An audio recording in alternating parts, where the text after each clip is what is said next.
Welcome to the Cheating and Love Tales channel. Damn it, I really should have seen it coming. With a bit of foresight, it should have been obvious, like two trains racing towards each other on the same track. But maybe I wasn't looking hard enough. Maybe I wasn't thinking things through that well, and I suppose I could use the excuse that one train was hiding in a tunnel. But all the warning signs were there if I only looked hard enough for them. Instead, I was kind of blinded by the girl. So when that other train came roaring out of that bleeding tunnel, I just had no idea what was coming.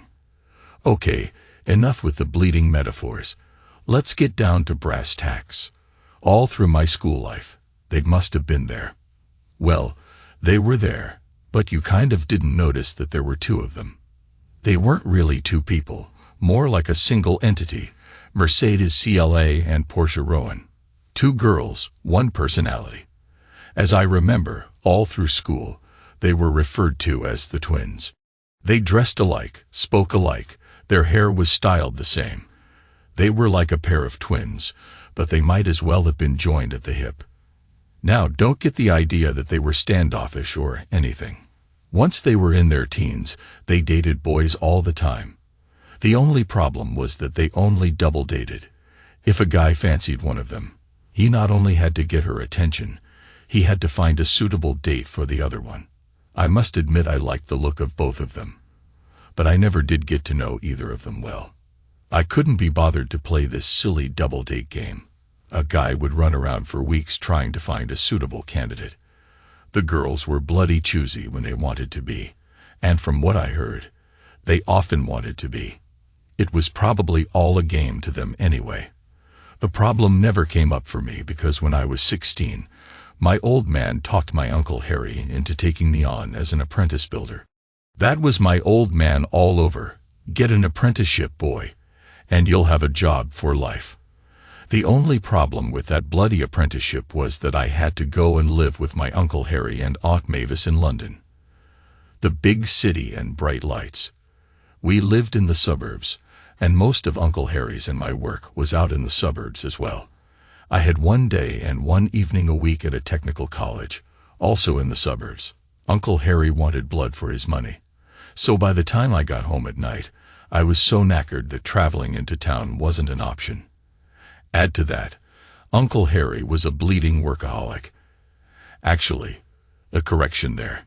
He was under the impression that I was a bleeding workaholic. He always had little jobs lined up for the weekends. You miss a day's work during the week to go to college.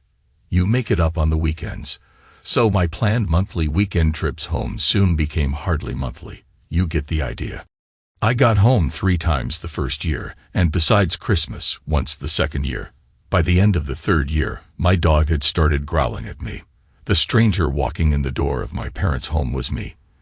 There was even a bloody lodger sleeping in my room. I had to share my little brother's room. Apprenticeship over, I decided I'd had enough of working for Uncle Harry. I don't think he was too pleased when I took my leave. Bollocks to him. The old bugger got his money's worth. Home wasn't home anymore, if you get my drift. I'd managed to save a lot of the meager salary Uncle Harry paid me over the years, so I had enough in the bank to put down a security deposit and rent a little flat of my own back in my hometown.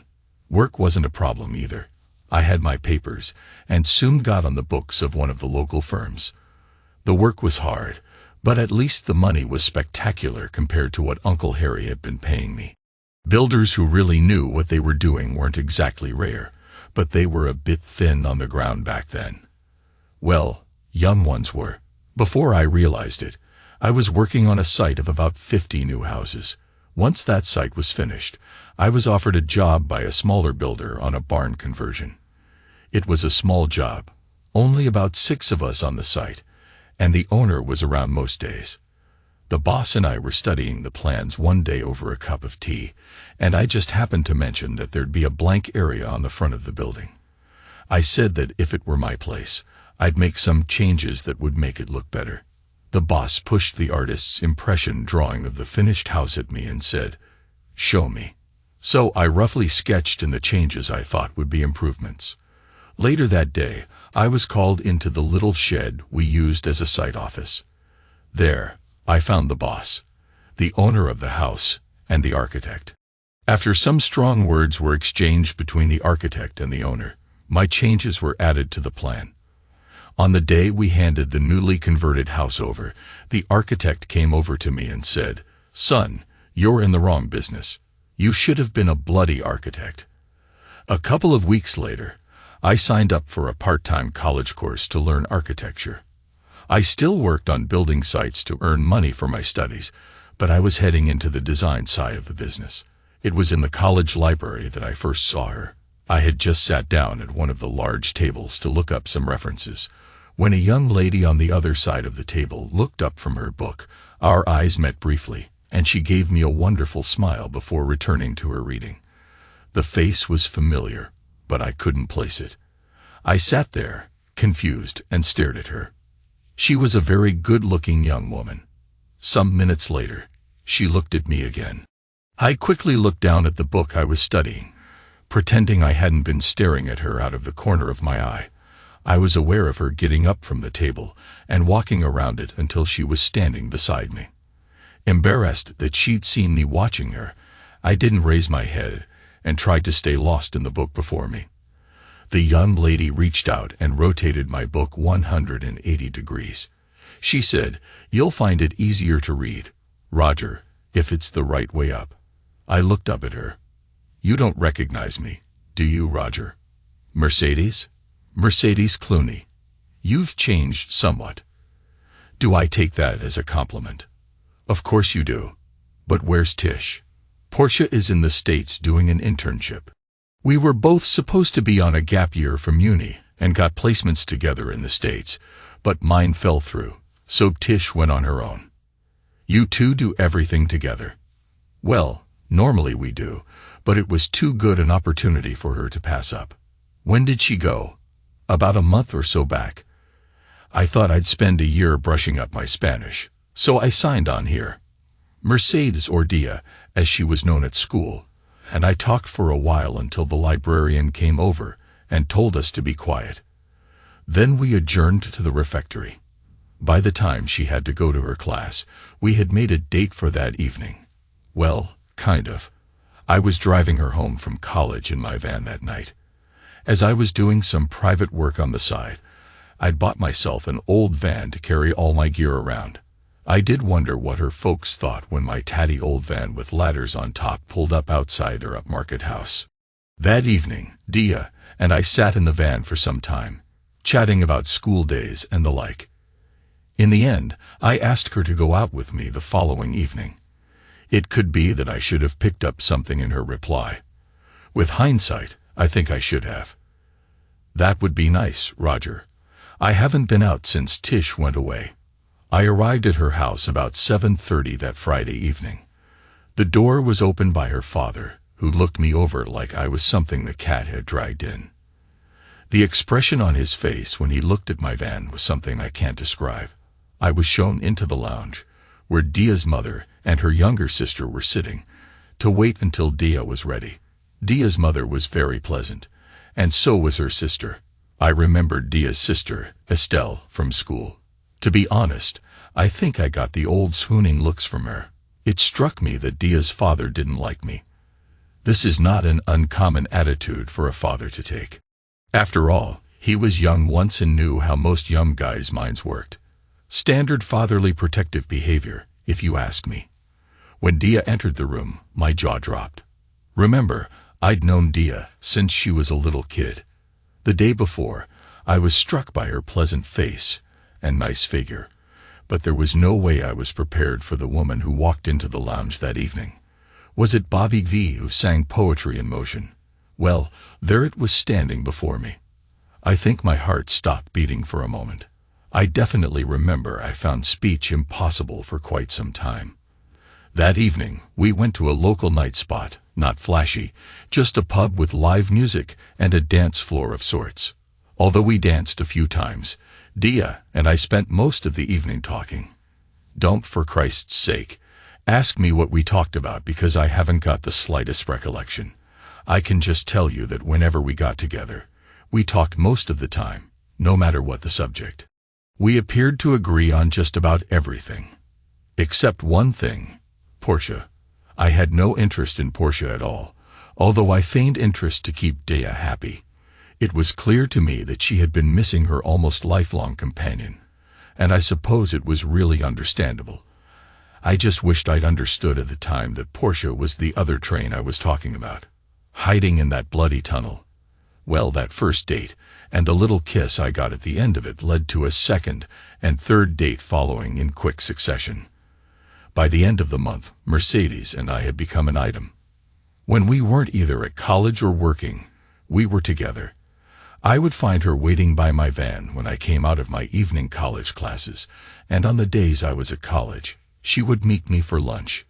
To be honest, I was besotted with her, and from what she said and how she behaved, I thought she was besotted with me. Mercedes joined me in my bed for the first time after we'd been together about 3 months. For some reason, she couldn't use the pill, so we had to resort to other means of protection against pregnancy. I got to say it kind of took the edge off the moment and spoiled the mood a little. Consequently, we didn't get to actual intercourse very often. We found other ways to satisfy our desires. I knew that Mercedes was writing to and receiving letters from Portia all the time, but I didn't know the effect they were having on our relationship. Sexual preferences and interests evolved over time. When we first became intimate in early December, Mercedes was not interested in exploring oral sex. However, by February, her perspective had changed, and she expressed a desire to try it. What was once viewed as something she was hesitant about became a new area of enthusiasm for her, and she increasingly encouraged and enjoyed these experiences. After some time, Mercedes started talking about getting engaged. We had both been discussing it for a while, but it was around that time we started talking seriously about getting engaged and getting married.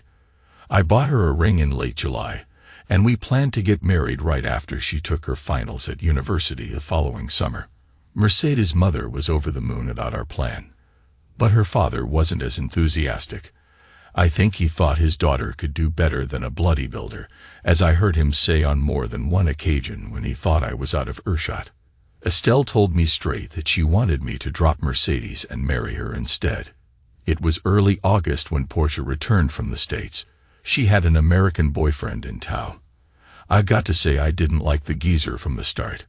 To my mind, he was everything I didn't like in Yanks all rolled into one. He was a brash type, forever bragging about himself and how clever he was. Now, don't get the idea that I don't like Americans. I've got some good friends from across the pond. There was an American air base near our town, and I'd grown up with a lot of American friends. My first proper girlfriend, while still at school, had come from Chicago. No, like all nationalities, there are some who give all a bad name, and George Greenlake was one of those. While he was in the country, he stayed at Portia's parents' house.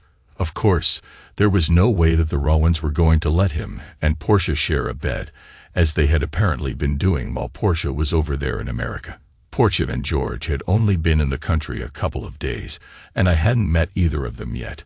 I came home from work one evening to find Mercedes sitting in the kitchen of my flat. She'd had her own key for some time.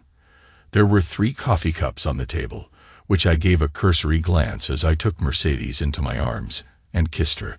I told her I wouldn't be a couple of minutes changing, and then we'd go out to eat. "You can't go in there yet," Mercedes blurted out. I looked at her. "Tish and George are using our bed." "Like hell they are," I said. Actually, a very apt statement on my part. But I'm one of those people who believe in the old adage, an Englishman's home is his castle, and in my home, the most personal item of furniture is my bleeding bed. This probably goes back to me returning to my parents' house from Uncle Harry's and finding the lodgers sleeping in my bed. I think they must have heard my outburst because it was only a couple of minutes later that Portia and George entered the kitchen, still in the throes of getting dressed. For all their apologies, they didn't change the sheets or even make the bed. Mercedes assured me that they didn't ask her permission to use my bed.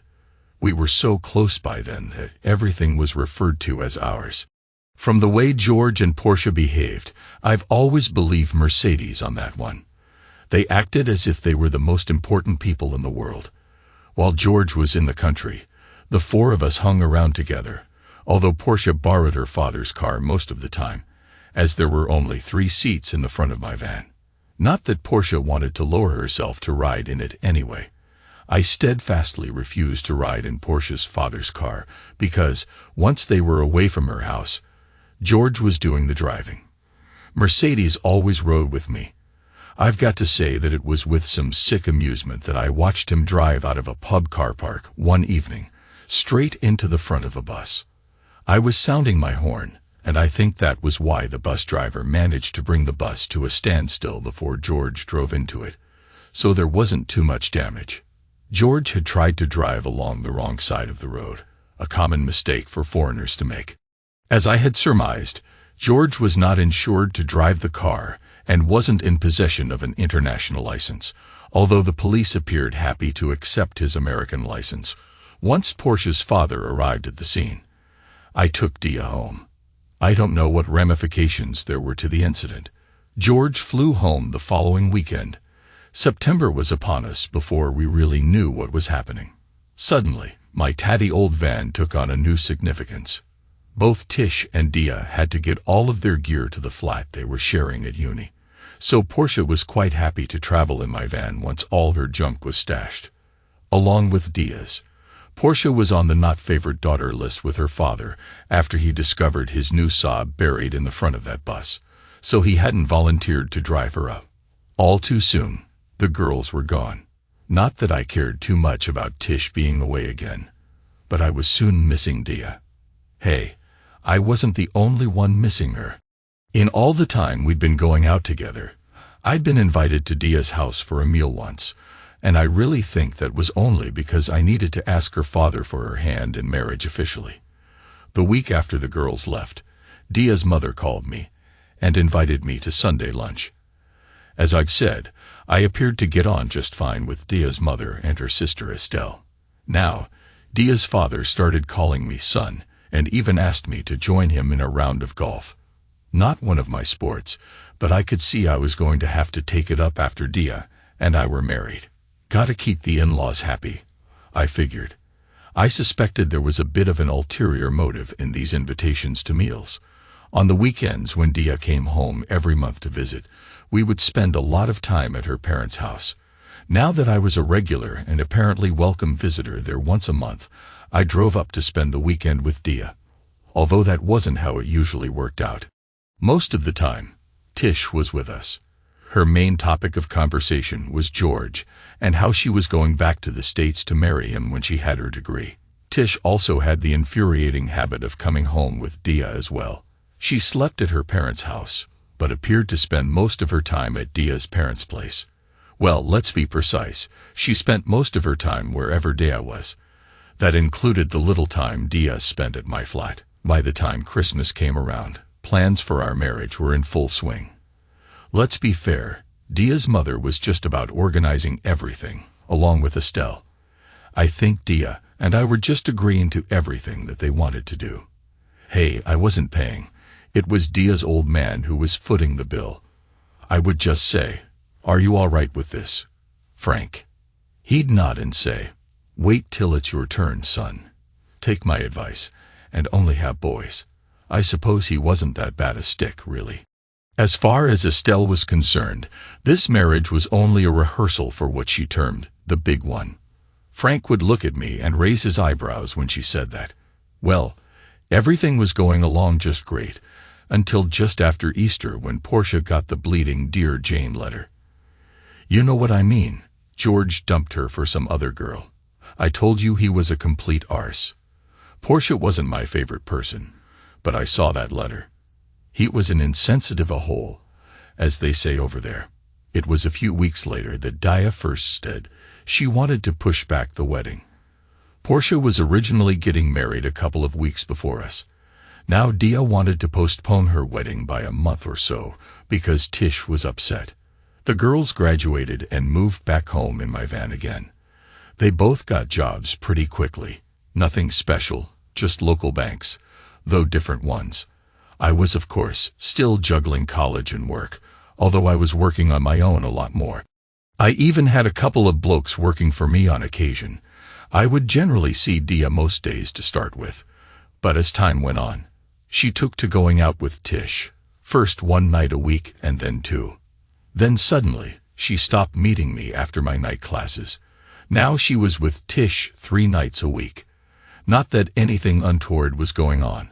I was too well known in town for anyone to get clever with my girl, and that was what Dia was known as by then. Okay, the month or so the wedding was put back became until after Christmas. As Christmas approached, Dia wanted to push it back further until Easter. Up until that point, I'd been patient. I realized that Tish was her friend, but it seemed to me that we were going to have to wait until Tish found herself another mug before Dia was going to walk up the aisle with me. It all came to a head in early December. I arrived at Dia's house to pick her up around 7:30. Dia and Tish were car sharing, going to work that night. Neither had come home yet. Dia hadn't called me to put me off, and neither had called home to tell their parents of any change of plans. I was not a happy bunny, and went looking for Dia's car. It wasn't hard to find as our town isn't very big. I found it in the car park of one of the pubs on the outskirts of town. Inside, I discovered Dia and Tish sitting there with some prat. They were so enthralled with the line he was throwing at Tish that they didn't notice me enter. I bought a drink and positioned myself on the other side of the room. I sat watching as a meal arrived for them, and they all sat and ate it. I did note that Dia was drinking only non-alcoholic drinks. It was gone 9 before they got up to leave. Both girls were apparently still enthralled with everything coming out of the arsehole's mouth. Jesus, talk about a line of crap. The wanker wouldn't know one end of a gun from the other. They must have gotten right out to her car before Dia spotted my van parked alongside. She came dashing back in and looked around for me. I was at that time in conversation with a couple of guys I knew. "Roger, how long have you been here?" Dia asked as she came up to my table, followed by Tish and the wanker. "Since about 8 o'clock. My fiancé stood me up this evening, so I thought I'd have a quiet drink by myself. Why didn't you come over and join us? You must have seen us sitting there." "Oh, I did, don't you worry. But you didn't really want me along, did you? If you had, you would have called and invited me to join the party, wouldn't you? What was it? Does the Flash want to have a threesome or something?" "How can you say such a thing?" Rodney demanded. You slimy little git." I began. Yes, I was childishly taking my frustrations out on the little prat, but he really should have kept his bleeding mouth shut. If he had, he could well have gotten out of it with some dignity. Anyway, he had been telling the girls how much of a tough guy he was all bleeding night. Anyone in the SAS can handle themselves, even the bloody pen pushers. Once we took the argument out into the car park, and there wasn't an audience anymore, he wasn't so brave. As a matter of fact, he did a runner after trying to slam the pub's door in my face.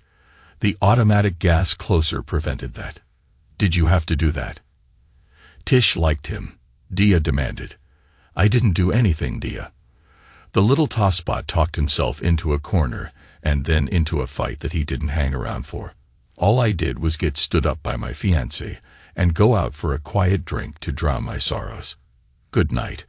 I returned to the bar to finish my pint. Dia came back inside for no more than a minute or so. She and Tish had a whispered conversation, and then they left. Well, the train was blowing its bloody whistle as it came roaring out of that tunnel. The following evening, I didn't go around to Dia's house at the usual time to pick her up at 7:30. She let herself in the door of my flat. "What's up with you? Why didn't you pick me up? We were supposed to be going to see that film this evening." "Oh, I forgot." "Don't talk rubbish. This is about last night, isn't it?" "Not exactly. This is about you and me and your friendship with Tish." "What has Tish got to do with it?" "Everything. If Tish weren't around, we'd be married by now. But for some reason, you've decided not to marry me until Tish finds some mug to marry her. Well, I'm not waiting anymore. The wedding goes off in February, or there's not going to be a wedding. Secondly, you will see Tish just 2 nights a week from now on. The 2 evenings that I'm at college. You can't make demands like that. Oh, but I can. I'm supposed to be the guy you want to spend the rest of your life with, but you worry more about Tish than you do about me. Now, I suggest you go home and think about what you really want. You can bring me your answer tomorrow night. I'll be here until, shall we say, 9 o'clock. But Tish and I are going to that rock concert tomorrow night. It's Portia's favorite group. She'll be really upset to miss them. And I know she won't go alone. I won't have time to come here before we go, so I already have my answer. It's your choice, Dia, Tish, or me. Think about it if you will. If you're not here tomorrow evening before 9 o'clock, everything's off. You can either keep or sell the ring. I wouldn't want it in my flat. It would have too many bad memories. Dia tried to talk me around, but I refused to listen to her. To be honest, I was tired of being a fish on the line. Either we got married, or I would have to cut my losses. As I expected, Dia tried to circumvent things. My phone was ringing when I got home from work. Caller ID told me it was from Dia's house. I ignored it. It rang at regular intervals until 6 when she was due to leave for the concert. At 6:10, it rang again. The caller ID told me it was from Tish's parents' house. The phone rang a couple more times a little later, I assumed from call boxes, as the ID was withheld. At 9 o'clock, I left the flat and went over to a friend's place from where I could watch mine. Brian's a nice old boy who had really become like a surrogate father to me. I'm afraid that letting my bedroom to a lodger without even asking or telling me first had almost completely destroyed my relationship with my father and family. It was gone 12 when Dia's car pulled into the car park. Dia got out, followed by Tish and the guy from the previous evening. Dia went up to my flat, which was all in darkness. The other two waited by the car. She let herself in, and I watched the lights going on and off as she searched the flat for me. Dia then went back down to her car, where she talked with the other two for a while. Then Tish and the guy got into Dia's car and drove off. Dia then returned to the flat. I made myself comfortable on Brian's sofa. He did suggest I go home and talk it out with Dia, but I figured she made her decision at 6 o'clock. I wasn't prepared to play second fiddle to Portia and Dia's affections, no matter what it cost me.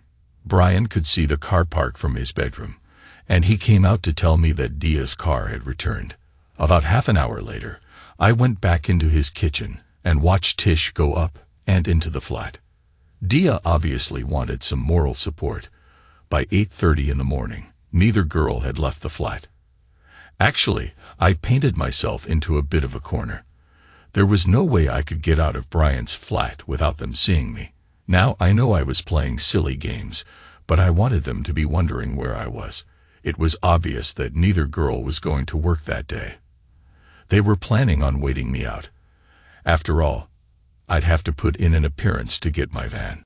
Well, that's how I think their minds were working.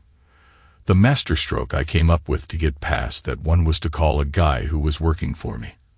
I had him come around and drive my van to the site where we were supposed to be working that day. It worked like a dream.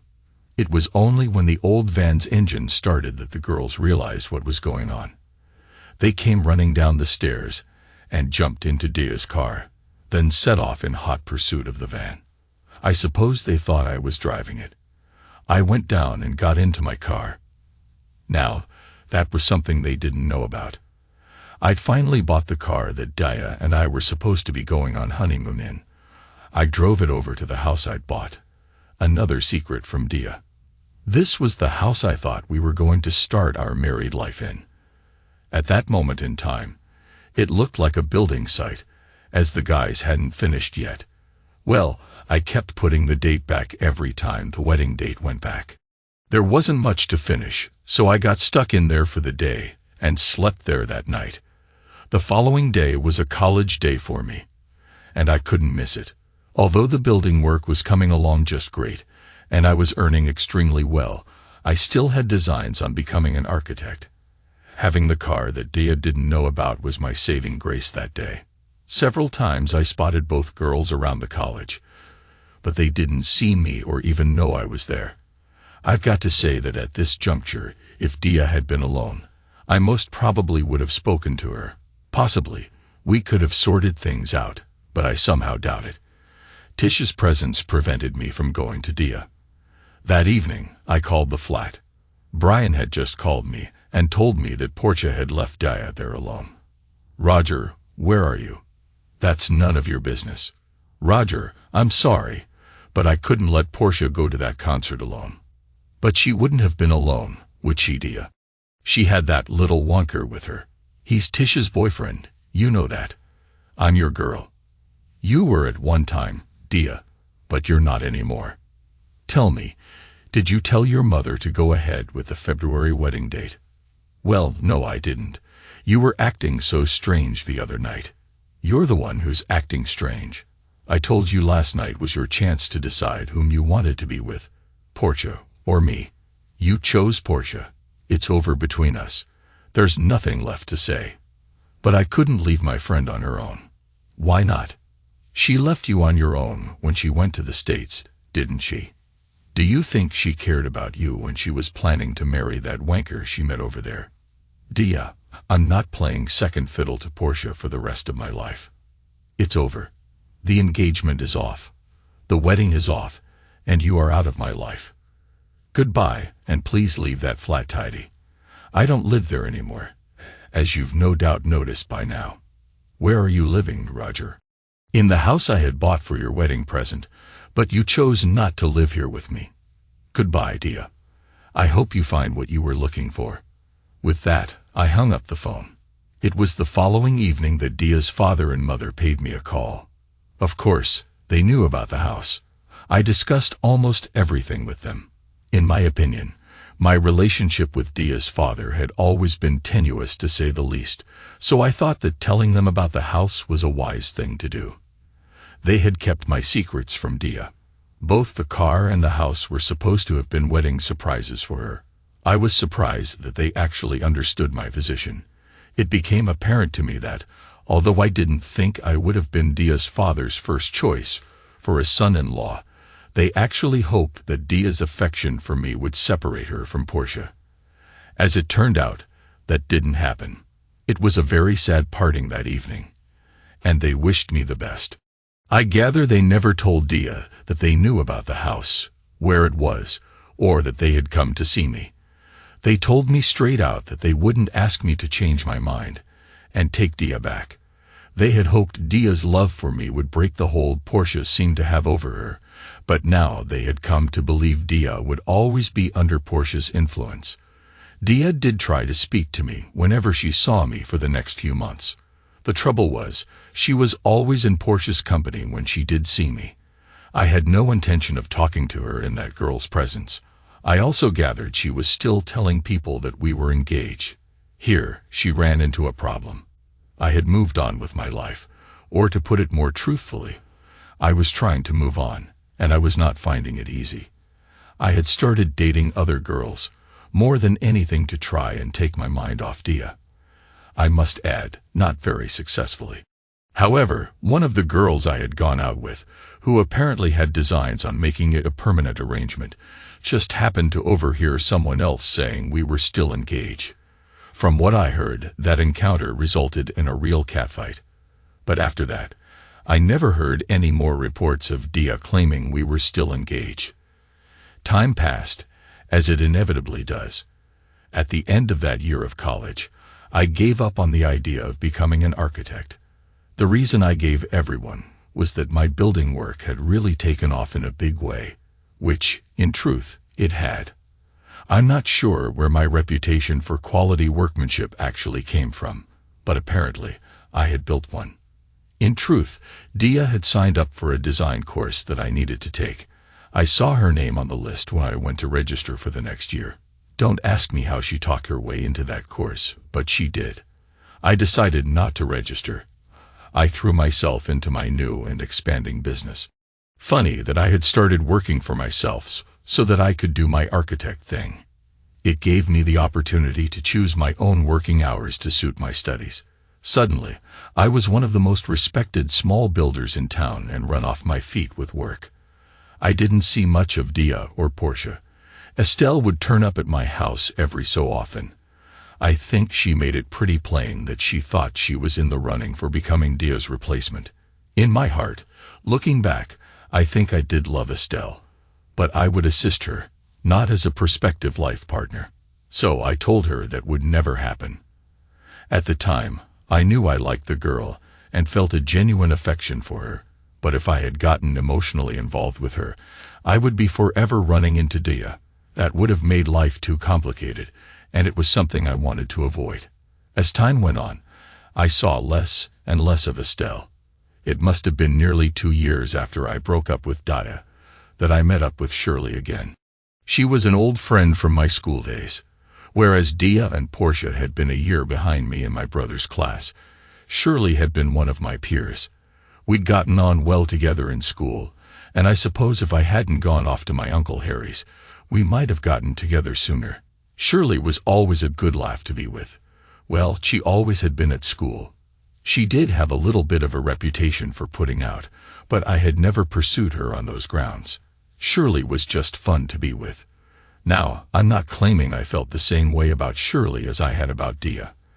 I know I quickly grew to love Shirley, but Dia had been my first real love.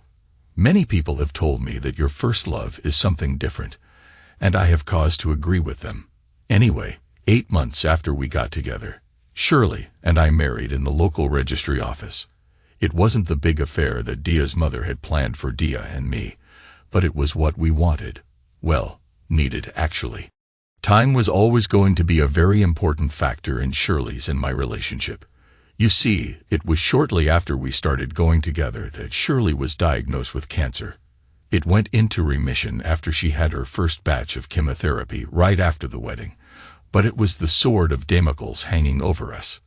The next 5 years of my life, I devoted to Shirley and building my business. Even in her condition, Shirley was always fun to be with, and she did me the honor of presenting me with 2 wonderful daughters.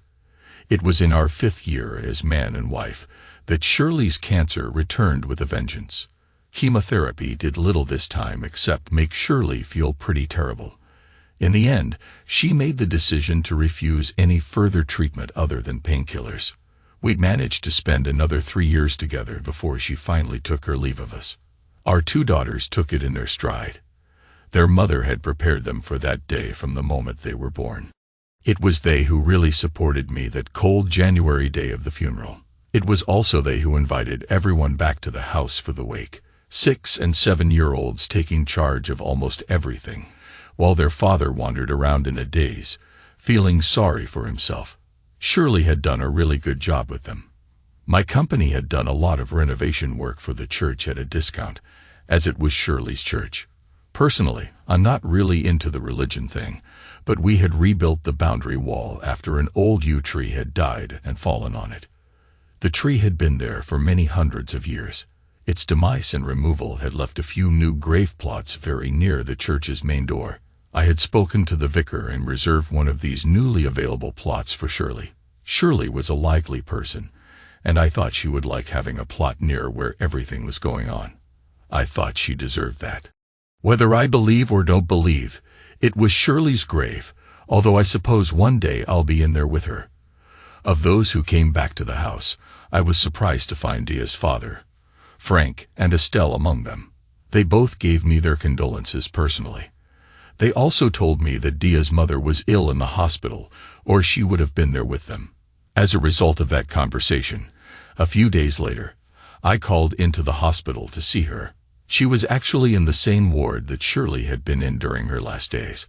I had been too preoccupied with my wife to notice her or anyone else who was in there.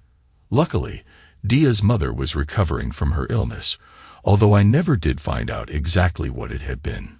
Catherine, as she now insisted I call her, asked me if I'd take my 2 girls to see her when she got home.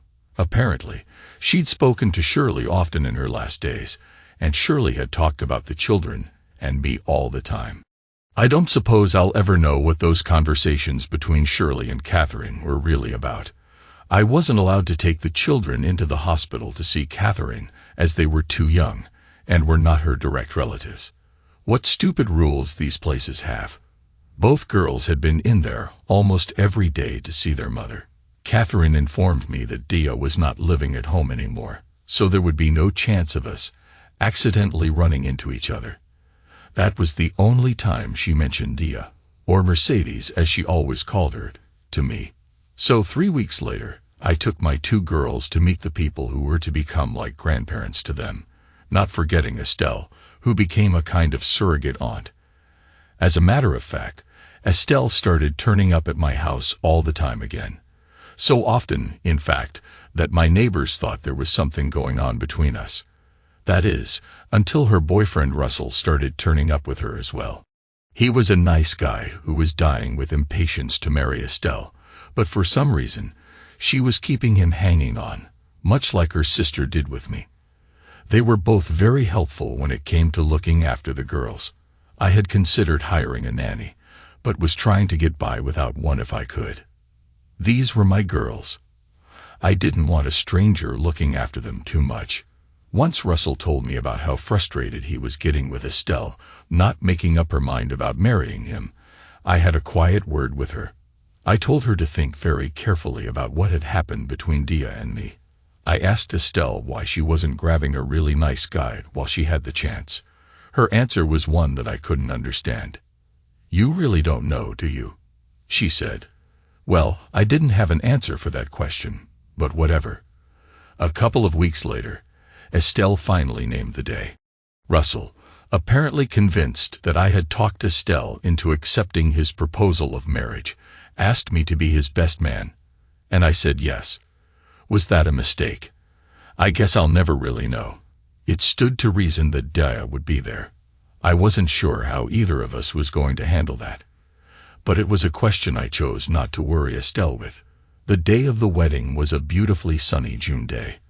I was standing with Russell at the front of the church as Mendelssohn's Wedding March began to play.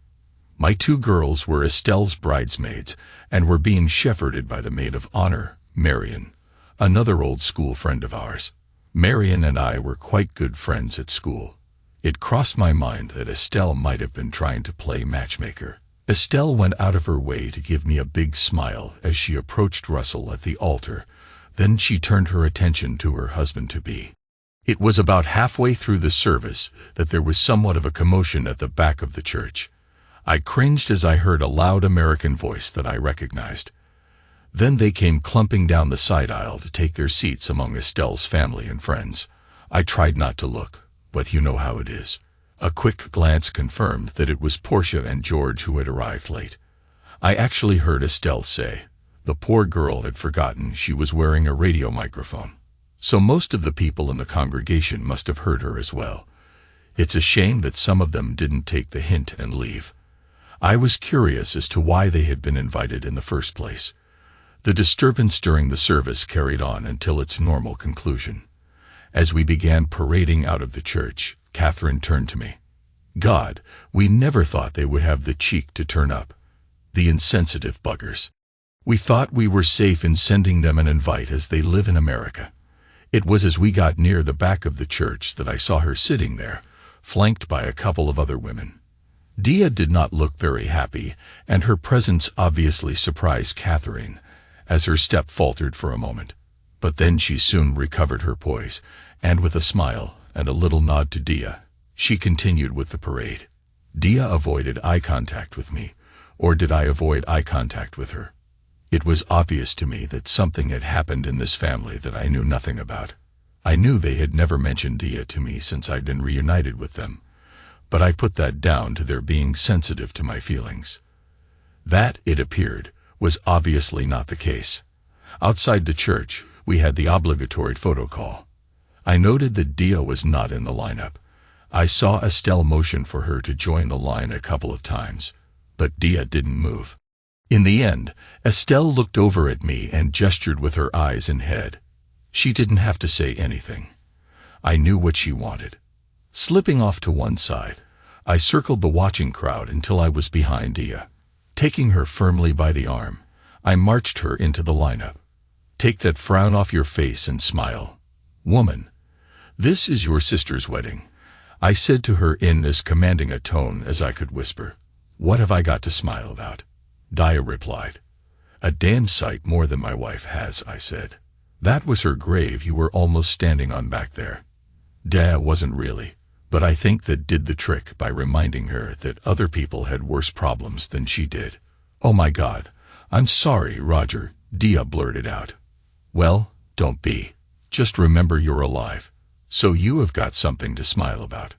One of the ushers, who was on the ball, threw me a small bouquet, the same as my girls were carrying, and I pushed it into Dia's hands before I regained my position in the line. I think Dia did manage a smile, but she didn't look like the happiest girl in the world. With the photo call over, I started ushering people into the limousines that were taking everyone to the reception. My two girls demanded a cuddle, and I had to tell them both how wonderful and clever they had been as they got into their car. I noted that my girls no longer had their bouquets. Dia had disappeared back into the crowd again after the photo call. That was somewhat of a relief, I suppose. One of the ushers must have found her a seat in one of the cars. Portia came up and said hello. I'm afraid I can't repeat what I said to her, and what role George had in the conversation. I wasn't the slightest bit interested in how they got back together again. Before I left the church, I went over to Shirley's grave. There were 3 small bouquets of flowers lying there, along with the large bouquet I'd put there when I arrived. I had a quick word with her, as I always did when I was there. Funny how we do that, isn't it? I've got no belief in the afterlife, but I still stand by Shirley's grave. I talk to her as if she's actually there and can hear me. At the hotel where the reception was being held, it became obvious that Dia's presence had not been expected. After Catherine had left the welcoming line, she was dashing around rearranging the seating at the top table to fit Dia in. I helped her, but I did not think it was the time to inquire about what had occurred in the family. Once the meal and the speeches were over, I thought I could relax a little. You know, when someone asks you to be his best man, you tend to say yes without thinking about everything that is involved. I wasn't prepared for what Russell said about me in his speech. He announced to all and sundry that Estelle had had a crush on me for years. He thanked me for persuading her to marry him instead. In my speech, I had to tell everyone that I'd only known the guy a few months, but my daughters had assured me he was a suitable husband for Estelle. Both my girls liked Russell and Estelle a lot. With all that out of the way, the dancing started. Estelle and Russell danced first, followed by the parents. Then it was my turn with the bridesmaids. Marion was wonderful with them. We both picked up a girl each and then danced around in a foursome. My girls thought that was great. Then Estelle and Russell joined us. I don't think there's ever been a waltz dance like that before. I noted that Dia had chosen to sit with the girls she'd been in the church with, well away from the family table where her parents and I were sitting. Later, Estelle came up and asked me to dance with her. I took the opportunity to ask her what the story was with Dia. Not now, Roger. I'll meet you in the reception in about 10 minutes and tell you all about it there. Someone might overhear us out here. I somehow doubted it, but she was the boss on this one. After our dance, I watched as she went over to Russell.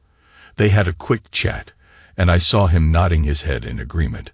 Then Estelle made her way to the ladies' powder room.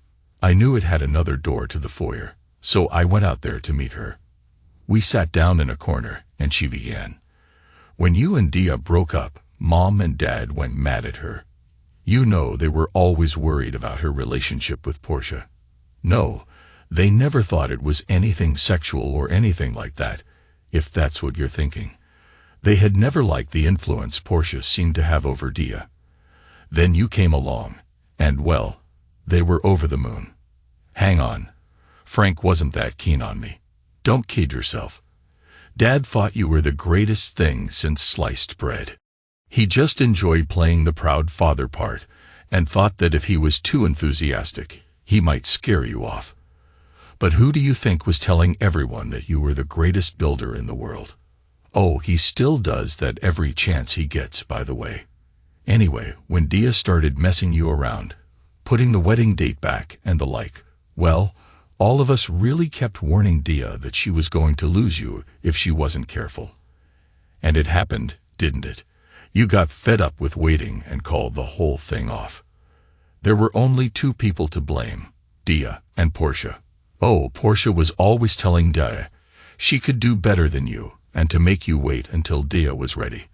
Of course, it wasn't Dia who was going to have to be ready. It was until Portia didn't need her anymore. Dia never could see how Portia used her.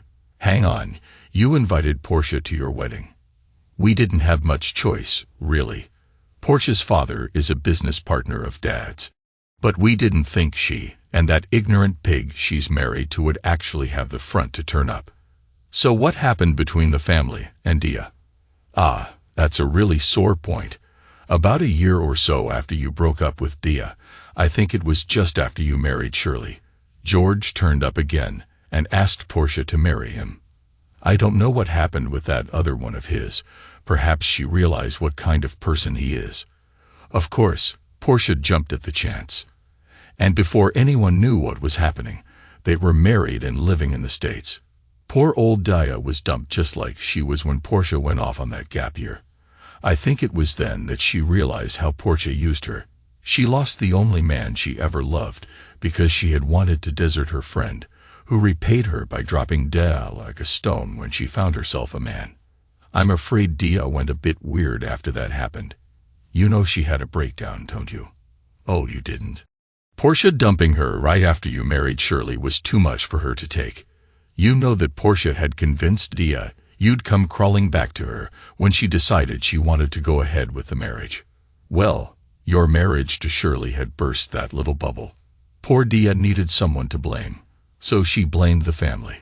Of course, that didn't make any sense, but she blamed us just like she did when Samantha went. Sorry, Estelle, you've lost me there. Who the hell is Samantha? Oh God, hasn't anyone ever told you about Sam? She was Dia's twin. Oh hell, I didn't know. You didn't know about her. Sam and Dia were identical twins. Sam died from meningitis when they were 8 or 9. Dia took it very badly, really. They were inseparable, honestly. You couldn't tell them apart. Dia went very funny for a year or so after Sam passed away. Then Dia took up with Portia. We all thought them being together was great for a long time because we had the old Dia back. Well, that was until Mom and Dad realized that Portia was using Dia. Dia seemed to be at Portia's beck and call. Look, I was quite young when Sam died. Mother should be the one to tell you about Sam. Anyway, after Portia went off, Dad had to put Dia into a clinic for a while. They straightened her out pretty quickly, really, but she felt very guilty about the way she had behaved towards us and blaming us for her own mistakes, and could never bring herself to face us again.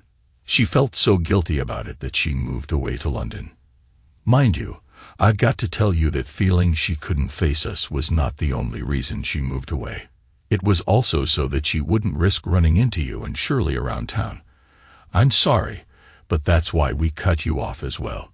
If we didn't know how things were going with you, we couldn't slip up and say the wrong thing when we did see Dia. The trouble was, we rarely did see her. Then Mother met Shirley in the hospital. We were all devastated when we heard the news. You know Mother used to talk to Shirley a lot in there, don't you? Oh well, you do now. Shirley knew who Mother was. You know, she asked Mother to look after you and the girls. Hold on. You're supposed to be telling me why your mother was so surprised that Dia turned up here today. It was obvious to me that she didn't think Dia was coming. Well, some of our old girlfriends talked Dia into coming down the other day for my hen night. She looked better than she has for years that night, and we were getting on quite well together. But then one of the girls mentioned you were Russell's best man, and well, Dia kind of lost it. She almost went into hysterics and said she couldn't be here today if you were going to be here as well. So we assumed she wasn't coming. She was really adamant the other night. Mother changed the seating around so the empty chair wouldn't advertise Dia's absence. But you only had to say, and I would have bowed out. We know, Roger, you're a wonderful person, but we felt we couldn't disappoint the girls. They were so looking forward to being my bridesmaids. Weren't they wonderful? Yes, I was very proud of them. Their mother would have been proud if she could have seen them. I'm sure she would have. I wish I could have known her. From what Mother says, she was a wonderfully brave woman, and she was lucky to have had you as her husband. Anyway, the girls must have managed to talk Mercedes around. I know they worked on her all yesterday. Now, I'm going to ask a favor of you. You can say no if you like. On your wedding day, you know I couldn't refuse you anything. You've just made a mistake that I hope you won't regret, and I'm going to hold you to your promise. I want you to dance with Dea for me. Russell has danced with her a couple of times, but she won't join the family at our table. I think it's partly because you and the girls are sitting there. But I know she will not be able to refuse you anything. That's why I asked you to get her to join us for the photos. Thanks for doing that for me. By the way, you know I'll do anything for you today, kiddo. But I don't know, Estelle. Supposing Dea won't dance with me, or she throws a wobbly or something. No, I think Russell and I have it planned. When he sees us go back in, he's going to ask Dea to dance again. You will dance with me. Between us, we should be able to collide with each other on the dance floor, and then we will change partners. It'll be a sort of coup de grace, or whatever they call it. Dea won't know what's happening until it's all over. I'm sure Dea won't refuse to dance with you once you've got your arms around her. Then, when the song finishes, you take her over and sit her by Mother and Father. I'm sure once she's there at our table, she won't walk away from it again. Are you sure this is a good idea, Estelle? To be honest, Roger, I don't know.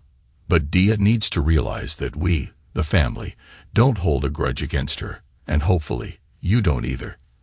I thought things were going so well the other night at my hen party, but the mention of you kind of undid things a little. Well, I'm hoping the Roger effect will work both ways. Go on then. Lead the way. Lead the lamb to the slaughter. Oh, Roger, don't be like that. Go on, I'm only fooling you. Oh, Roger, I've got to tell you that Mother's coming to see you in the morning as well. She's got something for you. You will be in, won't you? Yes, I should imagine so. The girls are so worked up, they will probably be awake all night. Estelle took my arm, and I led her back into the main hall. As if on cue, the band started playing a waltz, and we mingled with the other dancers. Very quickly, I saw that Russell had gotten Dea up on the floor, and he was guiding her inexorably in our direction. The slight bump and swift changeover of partners did indeed take Dea completely by surprise. For a moment, I believed she didn't realize what had happened. Then she went very stiff as she became aware of my presence.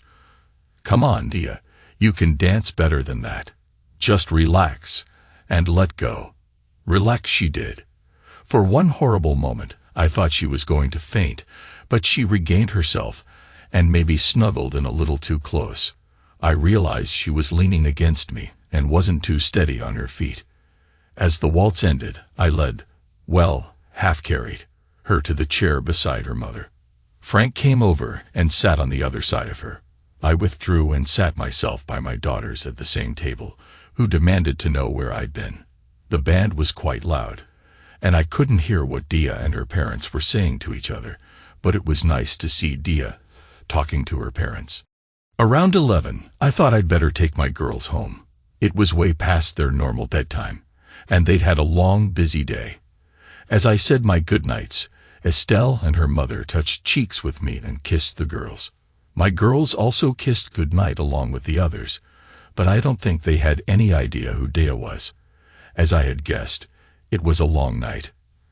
Tired as my girls were, they were more hiked up than I'd ever seen them in the past, and they had a lot of trouble getting to sleep. The following morning, the girls and I got up pretty late. Well, let's be honest here, the girls were up way before me. It was a bright, sunny day, and they drove me nuts to get out of bed so they could get into the swimming pool. They were good kids. They wouldn't go into the back garden where the pool was if an adult wasn't present. Something else surely had instilled into their psyche. Just before noon, Catherine and Frank came walking around the side of the house. The girls and I got out of the pool to greet them. It was strange how the girls had taken to Catherine and Frank. I think I told you that there was a rift in my family. My parents doted on my brother's children, but hardly wanted to know mine. Shirley's folks had retired to the South Coast before her problem was diagnosed. We visited with each other quite often, but the children had never bonded with them like they appeared to have bonded with Catherine and Frank. After the children settled down and I supplied everyone with cold drinks, Catherine asked me if we could have a word in private. She said Frank would look after the girls. By the time I came out with the cold drinks, Frank was already in the pool with them. He must have been wearing his swimsuit under his sports trousers when he arrived. I led Catherine into the lounge from where we could still see the children and Frank playing with them. Once we'd seated ourselves, Catherine opened the bag she was carrying and produced an envelope from it. Shirley asked me to wait 6 months after she. Anyway, she asked me to give it to you. She wrote a lot of it herself before. Well, she was very bad towards the end, as you well know, and she found writing difficult. She dictated some of it to me. Catherine held out the envelope, which I took from her and began to open. I'll go outside with the others while you read it. If you want to talk about anything, you know I'm here for you. I unfolded the pages of the letter, some of which were covered with Shirley's gradually deteriorating scrawl, and others apparently in Catherine's neat hand. Dear Roger K., lover boy, how are you and our girls getting on without me? I know that when you read this, I'll have been gone for 6 months.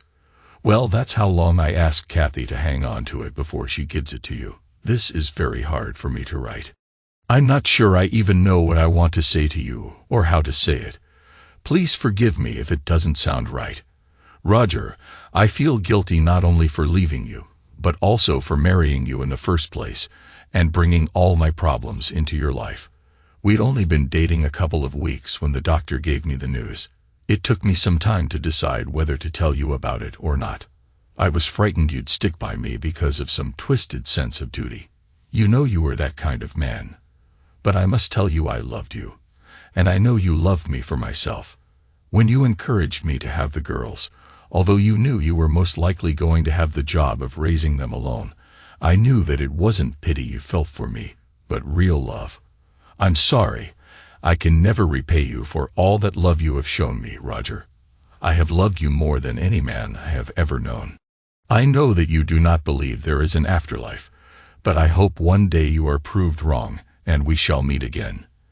There, that's the worst part over with. Now I must ask you to think of the rest of your life, and our girls' lives. I'm going to ask you to do me a big favor. I'm going to ask you to find another mother for our girls. They are going to need a mother around when they get older, and you are going to need a companion for yourself. Having met Catherine, I think I even know who the best candidate probably is, and I think that in your heart you know as well. Catherine has told me a lot about Mercedes and you, and what happened between the two of you back then. From what Kathy has told me, I'm sure that Mercedes did and still does love you, but she was under that horrible girl's influence. I know it's not a nice thing to say, but it did work out in my favor, even though I know it upset you at the time. They say that the Lord moves in mysterious ways. Please think about finding Mercedes again. Show her the compassion and love that you've shown me in the last few years, and hopefully she will love you and my girls as much as I do. Roger, I know that she loves you. At this point, the letter changed to Catherine's handwriting. Catherine and Frank have become good friends of mine since I've been in the hospital this time. I'd also gotten to know Estelle, who came to see me the other day. Estelle loves you as well. God, you are a lucky man. All these people whose lives you've touched love you. Kathy assures me that she is going to keep a friendly eye on you and our girls. You know that they haven't got any grandchildren yet, and they assure me they will treat our girls as if they are their own grandchildren. Please allow them to do that. Whatever happens, Kathy's been a good friend to me during these long, lonely nights. Anyway, if all goes well, and you do as I hope you will, Catherine and Frank will be the girls' real grandparents. I've got nothing else I can think of to say to you, but thank you, Roger, for loving me. And remember, if I can, I will always be watching over you and the girls from wherever I am. Goodbye, my love. Till we meet again. Shirley. The signature, which had 8 crosses scrawled under it, one for each year we'd been together, was in Shirley's shaky hand. I sat and cried for I don't know how long before Catherine came back into the lounge with a cup of tea for me. I can only assume she'd been watching me read the letter through the lounge window. I suddenly became aware that I couldn't hear the girls playing in the garden anymore.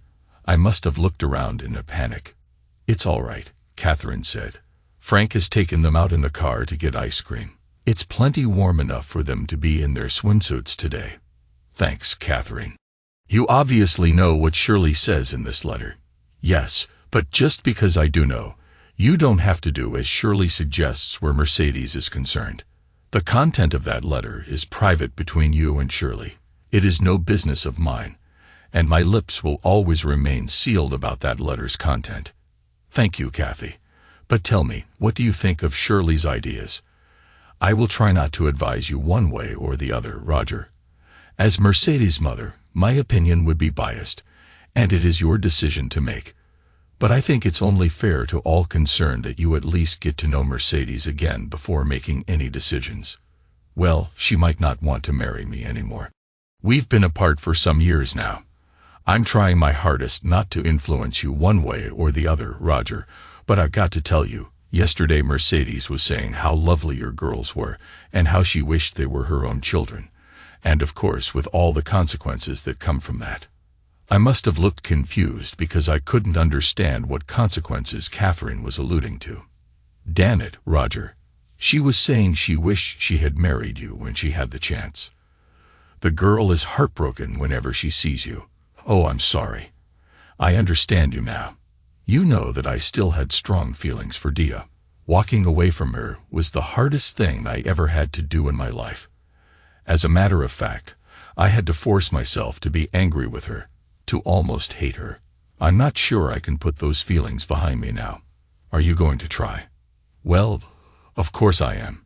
It was Shirley's last request of me. I can never forget that. But I think I'm going to have to get to know Dia socially again before I can make any decisions. I'm going to need to know if the girls take to her and how she takes to them before any thoughts of a relationship between us can be contemplated. You're no fool, Roger. I can see that you've got your priorities right. The children must come first. Of course, we need to get them together with Dia somehow and watch to see if any kind of affinity builds between them. Yes, I've got to be careful they don't think someone is trying to replace Shirley in their lives. If that should happen, it would be a disaster for everyone. I don't want to play with these affections and then be forced to walk away again because the children are unhappy. From what Estelle told me happened with Portia before, I couldn't do that to her again. Catherine leaned towards me and kissed my forehead. Shirley really had you pegged, didn't she? She said you were the most thoughtful person she had ever come across in her life. I must have blushed with embarrassment then because I suddenly felt very hot. Well, how are we going to? I think my voice faded a little. I'm sure Shirley would think it's a wonderful idea. Remember, Roger, she did say she wanted you to find another mother for the girls. At a ridiculously early hour on Saturday morning. Well, early for me anyway. I awoke to hear my daughters talking to someone downstairs. After dragging myself out of bed, I found Estelle and Russell unloading all sorts of goodies from their car. It was then that I realized just how much effort Shirley had put into these pool dues, as she had called them. They had brought along lots of things that I had overlooked. Well, I had never had to think about them in the past. Estelle later told me that Catherine had been given a list of things I'd forgotten by my girls when she called in the previous evening. I wondered why they hadn't pointed out my oversights to me. When I asked them, they said that I was going to be too busy. The lawns needed to be mowed before any of the guests arrived. Do as you're told, Roger, and don't ask questions, I thought. I told you Shirley had trained them, and me, well, just after lunchtime. Some of the guys who worked for me began to turn up with their wives and girlfriends, as did some of the neighbors with their children. Catherine and Frank arrived at about 1:30 with a very quiet Dia in tow. She looked embarrassed to see me at first, but was soon playing with Estelle and the children in the pool. I think she was wearing one of Estelle's bathing suits. It looked kind of familiar. I spent most of the day circulating, often with Russell as company. I think I heard the story of almost every day of their honeymoon, except for the private stuff.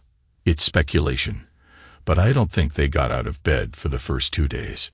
Well, Russell didn't mention it in those 2 days anyway. It's funny, but sometimes it's what folks don't say that is the most telling. Around 9 o'clock in the evening, I thought it was about time the children went to bed.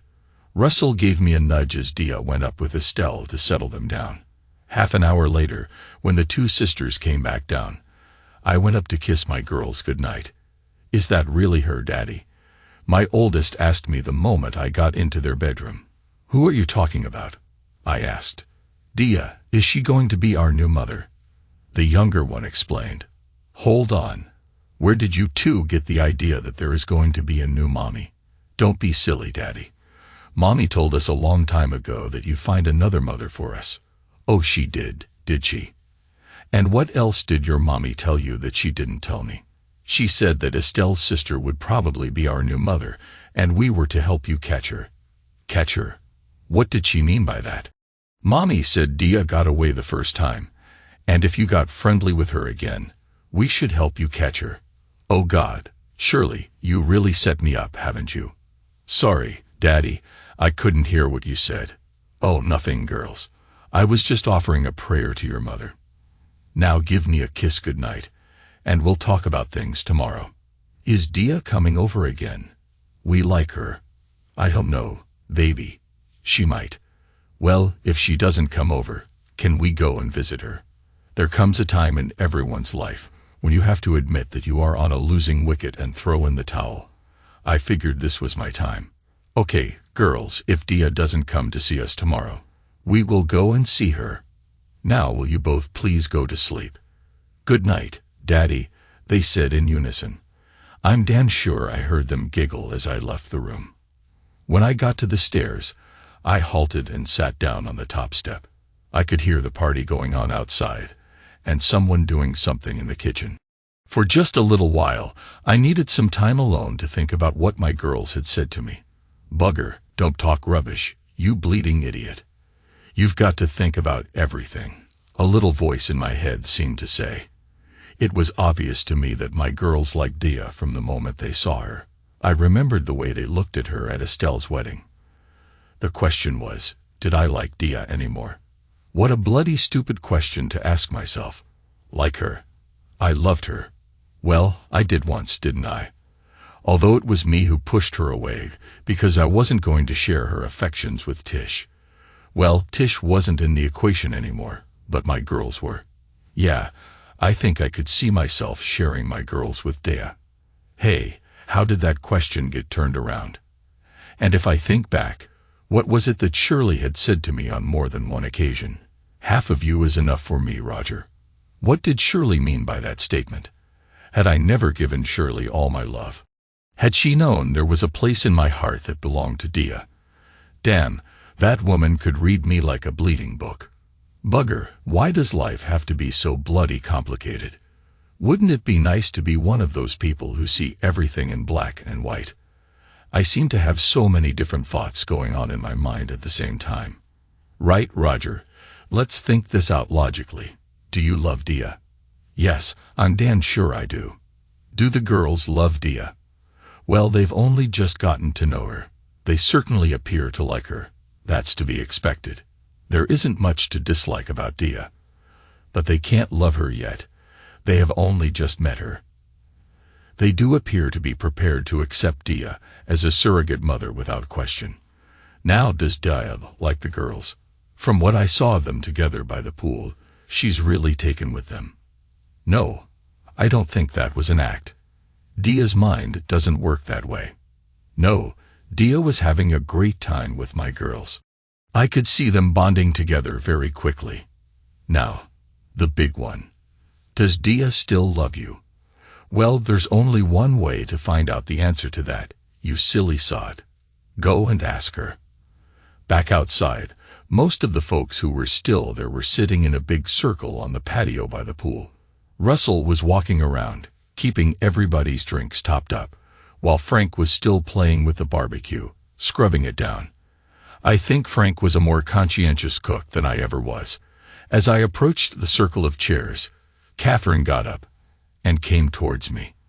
Mercedes and Estelle are in the kitchen doing some of the washing up. I think this would be a good time for you to have a talk with Mercedes alone while she's got her hands in the sink. Don't worry, Estelle will make herself scarce when you get in there. Between you and my two girls, you're planning to get Dia and me married off a bit quick, aren't you, Roger?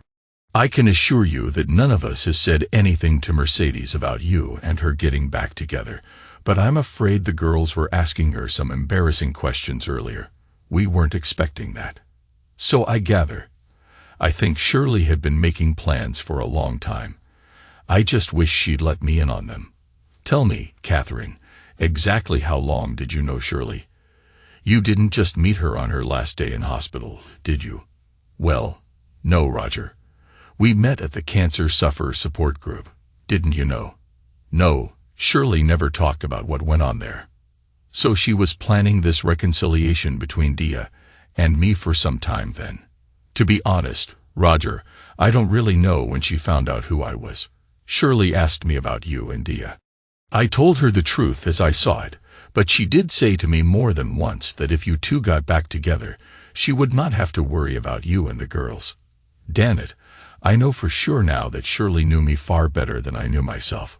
Woman's intuition, Roger, you chose a wonderful wife in Shirley. Now, why don't you go and have a quiet word with Mercedes? I went into the kitchen where Dia was washing while Estelle dried. I took the drying cloth from Estelle before Dia had realized I'd entered the room. For a few minutes, Dia continued washing and placing things on the draining board while I took them to dry. Then she suddenly stopped what she was doing. She must have seen my arm taking the plate she had just put down. She turned and looked at me. It's been a long time since we did this together, Dia, I said. Dia didn't reply. She just looked at me. I placed the plate in the rack and held out my hand for the next one. Dia passed me the dirty plate she had been about to wash. Shouldn't it go in the water first? Oh, I'm sorry. I wasn't thinking, she said as she took the plate back and started to wash it. I would say you were thinking, but not about the washing up. Dia, tell me, what were you thinking? Do you really want to know? I wouldn't ask if I didn't want to know. I was thinking what a bloody idiot I am. And why is that? Well, I had the chance of spending the rest of my life with you, and I threw it away. How could I have been that stupid? Maybe you weren't stupid.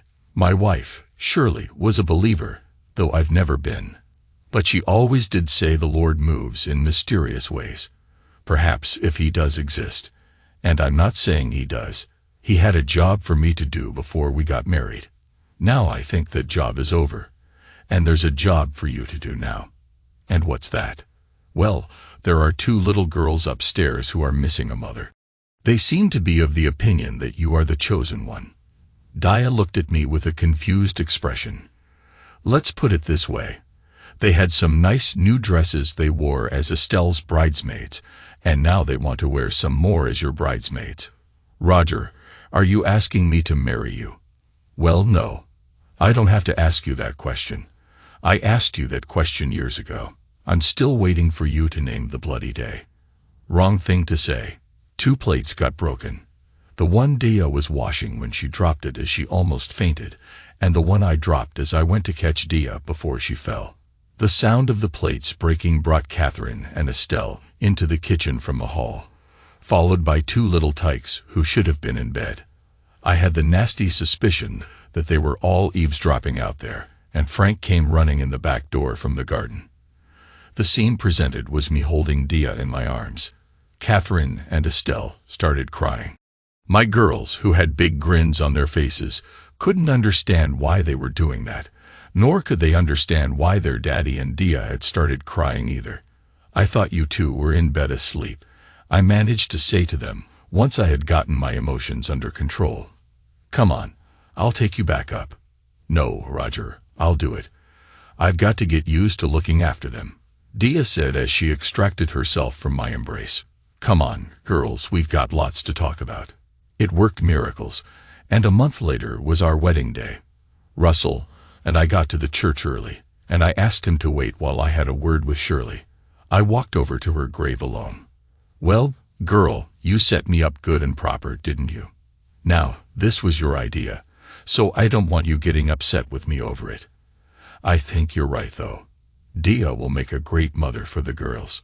Look, Shirley, you realize what you've done here. Dia is going to want some children of her own sometime, so don't you dare hold it against me when we get all cozy with each other. Well, I'd better go now, but I'll be back with the girls in a couple of weeks. Dia and I are going away tomorrow for a week or so, but I'll tell you all about it when we get back. Bye for now, babe." 10 minutes later, I was standing before that same altar again, only this time I changed places with Russell. I've got to admit I was surprised that my family, without exception, had all turned out. I think that was Catherine's doing. She can be a very persuasive woman when she wants to be. The thing I was curious about was that 8 of my workers were all dressed in identical new suits, most unusual for that lot, unless they got a job lot from somewhere, which I doubted. They were sitting on the ends of the pews by the aisles, not with their respective loved ones. I smelled a rat. They were up to something. As the service ended, all 8 of them got up and left the church before Dia, and I had started the parade out. As we walked through the main door, the guys standing in 2 neat lines confronted us, long-handled shovels at their shoulders. Someone called out a command, and the shovels were first placed at the present, and then into a line of arches for Dia and me to walk under. "You buggers," I said to them as we stopped under the arches while the photographer took pictures. "We ain't finished yet," one of them said under his breath in reply. I wondered what the buggers had planned next. Then we had the usual photo call. During the photo call, Dia came into possession of a large bouquet of flowers. When the photographer finished, we began to make our way toward the waiting limousine. Dia suddenly stopped. "Will you wait here for me a moment, Roger? There's something I've got to do. Now, please don't move." I stood and watched as Dia walked over to Shirley's grave and placed the bouquet she was holding alongside the one I had left there before the wedding service. For a few moments, she stood there alone. I could tell she was saying something, but like everyone else, I could not hear what she said. I figured it was private between her and Shirley. Then she signaled to my girls, who joined her and placed their small bouquets on their mother's grave as well. I now realized where the 3 bouquets had come from at Estelle's wedding. It was obvious if I'd only thought about it. Once Dia joined me, we continued toward the limousine only to see it move away as we got near. It was replaced by my old Bedford van. The last time I'd seen it was 3 weeks before when the guys decided our yard needed a cleanup. I thought it had gone to the breaker's yard.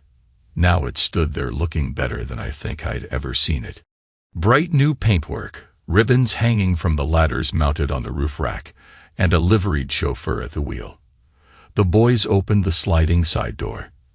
They had kitted the back out with a sofa for Dia and me to sit on. It's a convertible boss. If you get impatient, just pull the lever under the arm, and you've got a bed. One of the boys whispered to me with a smile on his face. With smiles all around, Dia and I climbed inside. The sliding door was locked in the open position for the short drive to the hotel, where the reception was being held that night. Dia and I spent our first night together as man and wife. I awoke at some unearthly hour in the morning to the sound of Dia sobbing. "What's wrong, babe?" I asked. What a stupid way to ask her. "Nothing. I'm just so happy. But I'm annoyed with myself for how I behaved towards you. I thought you would wait forever." "Well, we're together forever now, so stop dwelling on the past," I said as I took her in my arms and kissed her. Our past was never mentioned again. The girls started calling Dia mother very quickly. I noted they only ever called her mother and never mommy, as that was what they called Shirley. Whose idea the difference was, I don't know, but I would often hear Dia ask the girls how mommy would do this or that. Dia would always do as Shirley had before her. Several years were to pass before that train sounded its whistle in that tunnel again. We had all settled down to watch a video one evening when the telephone rang. Our eldest answered it while I paused the video. "Who's calling?" I heard my daughter ask. "Mother, it's for you." Someone called Portia.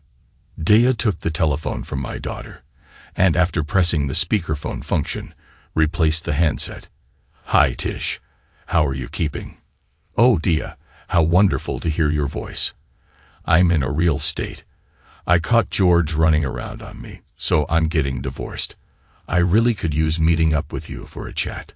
You know, we could get together like the old times." "Well, yes, I suppose I could meet you, and we could do lunch." "Tish, hold on a moment while I check my diary," Dea said as she picked up her handbag. I couldn't believe what I was hearing. Dea was going to get back with Portia. Dea saw the amazed expression on my face and smiled at me. "What's the date today?" Dea asked, not directed at anyone in particular. "The 3rd of August, came Portia's disembodied voice from the phone. "How about the 6th of August, 2026? Dea said, "I might be free that day." "Did you say 2026? Portia's voice sounded puzzled. "Yes, Tish, 2026. "No, I'm quite serious. All of our 3 children should be out of the house by then, so I should be able to find some time to do lunch with you." 3 children. I thought Roger only had 2. Actually, Roger and I have 2, and at the moment, there is a chance it could well be 2 and 2 bits. After all, twins do run in my family. Goodbye, Tish. Give me a call in about 20 years. With any luck, we'll have changed our phone number by then.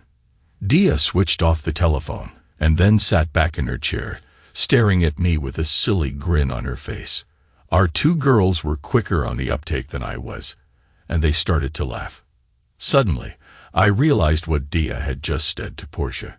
"Twins?" I asked. "Well, that's what the doctor thinks, but it's a little early to be sure yet," Dea replied.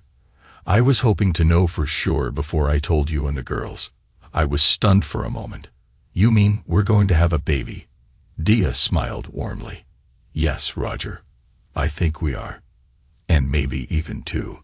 I felt a surge of joy, and before I knew it, I had picked Dea up in my arms, spinning her around the room as our daughters laughed and clapped their hands. "We're going to be a big family," I exclaimed. I put Dea down gently and kissed her, feeling the happiness swell within me. In that moment, I realized that everything Shirley had hoped for us was coming true. We were building the life she wanted for me and the girls, with Dea as a loving part of it. And maybe, just maybe, she was watching from wherever she was, smiling down on us.